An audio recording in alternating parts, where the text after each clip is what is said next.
جب بھی کبھی دل میں یہ خیال آئے کہ جو مانگا ہے وہ نہیں ملے گا،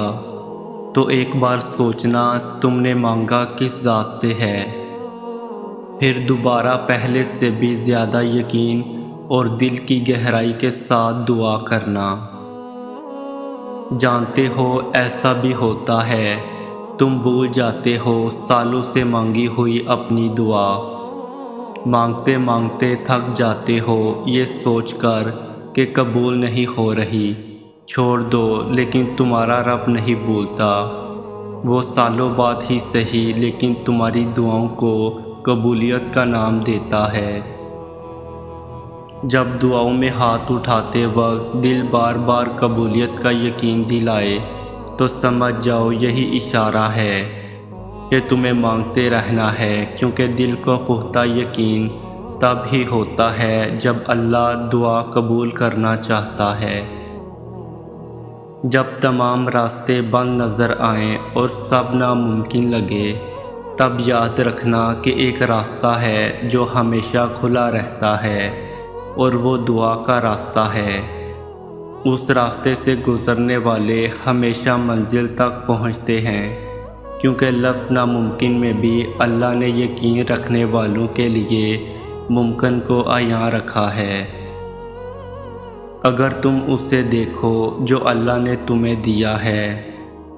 تو تم کبھی بھی اس کے لیے پریشان نہ ہوتے جو ابھی تم مانگ رہے ہو، کیونکہ جس نے بن مانگے اتنا کچھ دے رکھا ہے،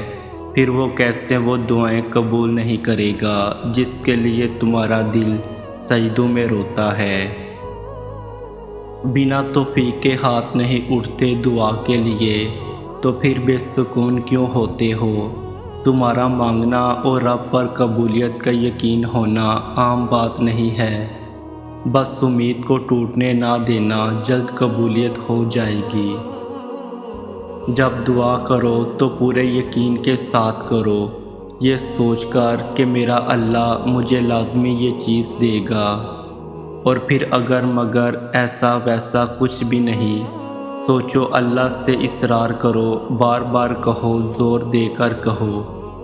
کیونکہ دینے کے لیے اللہ کے لیے کوئی بھی چیز بڑی نہیں، اور اللہ بچوں کی طرح مانگنے والوں کو بہت پسند کرتا ہے۔ اللہ کے سامنے بہایا گیا ہر آنسو دعا ہے، اور اللہ کو تمہارے ہر آنسو سے محبت ہے، پھر وہ آنسو صبر کرتے ہوئے بہایا گیا ہو یا پھر مایوسی اور ناراضگی سے بہایا گیا ہو، کیونکہ اللہ ہر آنسو کے پیچھے چھپی کہانی کو جانتا ہے،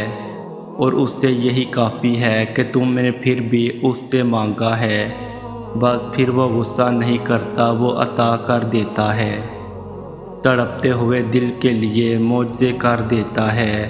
اور ساری ناراضگیاں اپنے کن پہ ختم کر دیتا ہے۔